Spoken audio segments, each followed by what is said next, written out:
Welcome to the grand opening of the newest Calcium ice cream parlor. In the previous chapter, we visited their old location and highlighted all the effects of calcium channel blockers.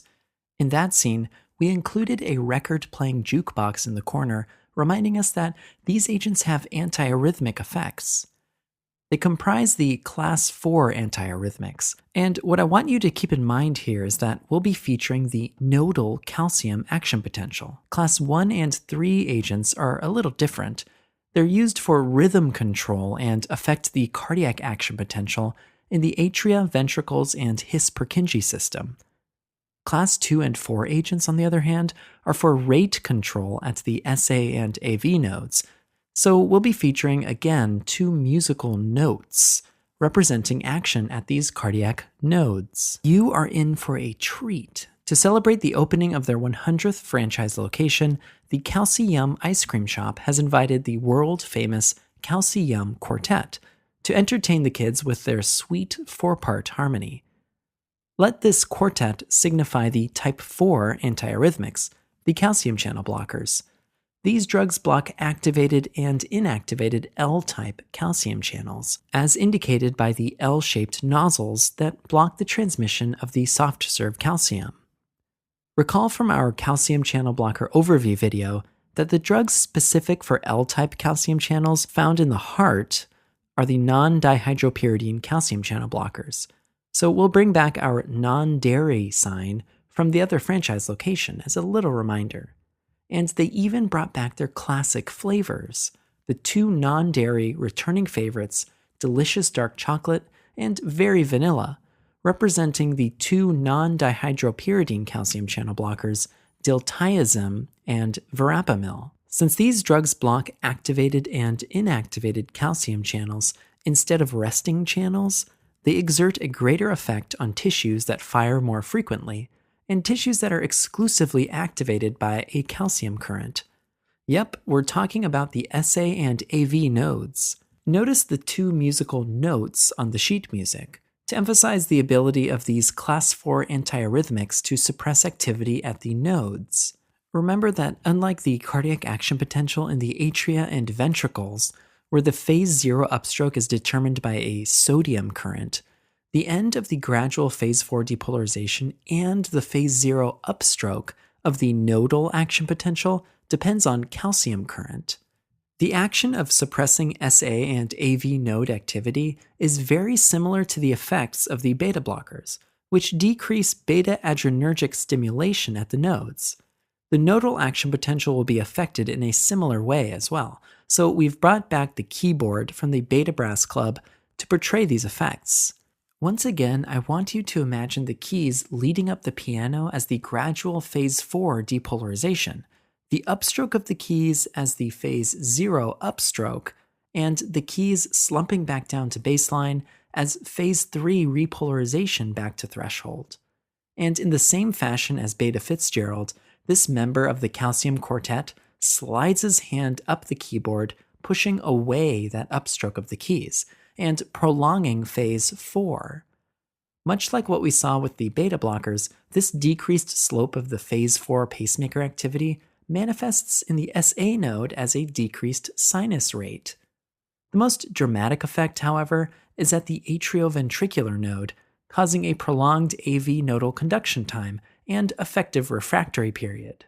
As a throng of eager ice cream lovers swarms the ice cream machines, one kid climbs onto the heart-shaped light hanging from the wall to get above the crowd. Notice the bottom half of the heart hangs separated from the top, a symbol for the decreased conduction from the atria to the ventricles due to suppression of the AV node. Like the beta blockers, the non-dihydropyridine calcium channel blockers are particularly useful for treating supraventricular arrhythmias. Therefore, we've made the top of the heart lamp still illuminated, indicating the ability of Class 4 antiarrhythmics to suppress arrhythmias originating in the atria.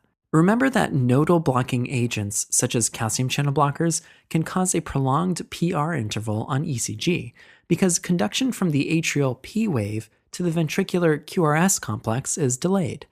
Well, to emphasize PR, we've brought in the public relations manager of the Calcium Ice Cream franchise, announcing the news of free ice cream for the first 100 customers. No wonder there's a riot. A prolonged PR interval is also the hallmark of heart block, as represented by this quartet member placing his shield-shaped hat over his heart. By depressing conduction through the atrioventricular node, diltiazem and verapamil can induce AV block when used in large doses or in patients with previous AV nodal disease. So careful when administering this drug to patients taking other drugs that impair AV nodal conduction, such as digoxin or beta blockers. There are a lot more side effects associated with calcium channel blocker therapy, so check out our calcium channel blocker overview sketch for more info. A specific supraventricular tachycardia that can be treated by class 4 antiarrhythmics is atrial fibrillation. So let's bring back our recurring sketchy symbol for AFib, an irregularly irregular static signal on a television screen, this time hanging from the ceiling of the ice cream parlor. Recall from the class 3 antiarrhythmics video that those agents were useful for treating AFib as well. In that scene, we illustrated someone pointing a remote at the irregular static screen, depicting conversion to a normal sinus rhythm. However, the first goal of treatment for AFib is not rhythm control, but control of ventricular rate, which can be accomplished by calcium channel blockers. When too many signals from the fibrillating atria are sent to the ventricles, this can lead to tachycardia, called a rapid ventricular response. By increasing the AV node refractory period, calcium channel blockers slow ventricular response rates in atrial flutter and fibrillation.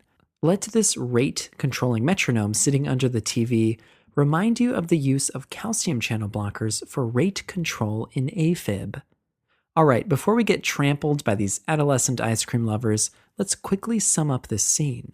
The non-dihydropyridine calcium channel blockers, Very Vanilla Verapamil, and Dark Chocolate Diltiazem suppress SA and AV node activity, hence the cardiac notes on the sheet music. The shape of the keys depict the nodal action potential. L-type calcium channels are responsible for the end of phase 4 spontaneous depolarization, as well as the phase 0 upstroke. Remember that one of the quartet members slides his hand down the keyboard and pushes the action potential away, depicting prolonging the slow depolarization of phase 4. At the AV node, this leads to a dramatic decrease in conduction time, as the disconnected heart lamp suggests. This can prolong the PR interval and lead to other kinds of heart block. Class 4 antiarrhythmics are useful for treating supraventricular tachycardias, including AFib with rapid ventricular response. Slow down conduction to slow down heart rate. This does not fix the atrial fibrillation, remember. This is merely rate control, hence the rate-controlling metronome. This isn't the end of our antiarrhythmics chapter. There's one more class of antiarrhythmics, kind of like a class 5. What it is antiarrhythmics that don't really fit anywhere else. And where do they go? To the discotheque.